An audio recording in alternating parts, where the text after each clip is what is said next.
এবার সাউথ আফ্রিকার সমুদ্রের গভীরে মিলল পবিত্র আল কোরআন, যেখানে সূরা নূহের আয়াত কিন্তু সে সময় খোলা ছিল। সেই কোরআনের মাধ্যমে দুনিয়াবাসীর কাছে আল্লাহ একটি মেসেজ পাঠিয়েছেন, যা ভিডিও শেষে আপনারা জানতে পারবেন। আল্লাহ মহান, তিনি চান না তার প্রিয় বান্দারা জাহান্নামে চিরকাল থাকুক। তাই মুসলিম ভাইদের উদ্দেশ্যে বলতেছি, ভিডিওটি অবশ্যই দেখবেন। আশা করি আল্লাহর প্রতি আপনার বিশ্বাস দ্বিগুণ বেড়ে যাবে এবং হিদায়াতের চাবিকাঠি হতে পারে আজকের ভিডিও। এখন প্রশ্ন হলো, এত গভীর সমুদ্রে কোরআন কিভাবে এলো? এর সাথে কি অতীতের কোনো ঘটনা জড়িয়ে আছে? অতল এই গভীরে পবিত্র কোরআন খুঁজে পাওয়া, তাও আবার অক্ষত অবস্থায়। এর মধ্যে কি মেসেজ লুকিয়ে আছে? আমরা সকলেই জানি নূহ আলাইহিস সালামের সময় একটি প্লাবন হয়েছিল। প্রিয় দর্শক, গভীর বিশ্লেষণের মাধ্যমে জানিয়ে রাখি, প্রথম এক ডুবুরি এই কোরআনের সন্ধান দিয়েছিলেন। প্রতিদিনের মতন সকালবেলা সাউথ আফ্রিকার সমুদ্রের গভীরে কিছু ডুবুরি তাদের কাজের জন্য অভিযান চালায়। তাদের মধ্যে একজন হলেন ল্যান হ্যাগারি। তিনি একজন মুসলিম ও দক্ষ ডুবুরি। সকল ডুবুরি যখন বিভিন্ন কাজে ব্যস্ত, তখন ল্যান চলে গেলেন সমুদ্রের অনেক গভীরে।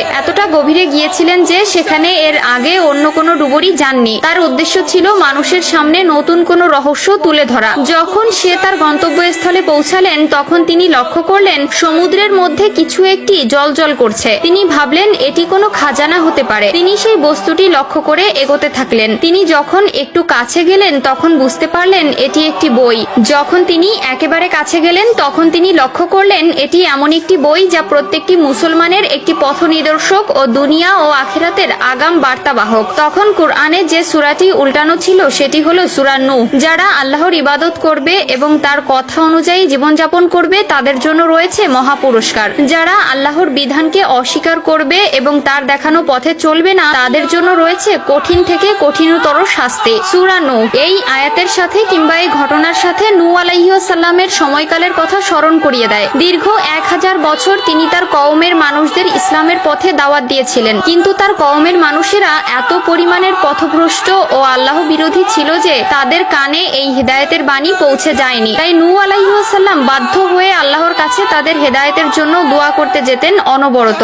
নূহ আলাইহিস সালামের কওমদের আল্লাহ অনেকবার সুযোগ দিয়েছিলেন। তারা নূহ আলাইহিস সালামের কথাকে গ্রাহ্য করতেন না। তারা তার এবং আল্লাহর অবাধ্যতা করতেই ব্যস্ত সময় পার করত। যখন নূহ আলাইহিস সালাম বুঝলেন এদের দিয়ে কোনো কাজ হবে না, তখন তিনি আল্লাহর দরবারে তাদের ধ্বংসের দোয়া করলেন। আর তখনই মহান আল্লাহ তাআলা নৌকা তৈরির আদেশ দিয়েছিলেন। এরপরে দুনিয়া জুড়ে নেমে আসে সর্বকালের সবচেয়ে ভয়ঙ্কর প্লাবন, যাতে ডুবে গিয়েছিল বড় বড় সব পাহাড়। নূহ আলাইহিস সালামের স্ত্রী ও পুত্র সেদিন আল্লাহর গজব থেকে রক্ষা পাননি, কারণ তারাও ঈমান আনেননি আল্লাহর প্রতি। যারা আল্লাহর দেখানো পথে চলবে, আল্লাহর আনুগত্য স্বীকার করবে, এক আল্লাহর প্রতি ঈমান আনবে, পরকালে তারাই পাবে মহা পুরস্কার। আর যারা আল্লাহর ইবাদত করবে না, আল্লাহর আনুগত্য স্বীকার করবে না এবং কাফের হয়ে মারা যাবে, তাদের জন্য রয়েছে কবর থেকে শুরু করে পরকাল পর্যন্ত কঠিন থেকে কঠিনতর শাস্তি। এই মেসেজটি আল্লাহ পাক আবারও ডুবুরির মাধ্যমে বিশ্ববাসীকে জানিয়ে দিলেন।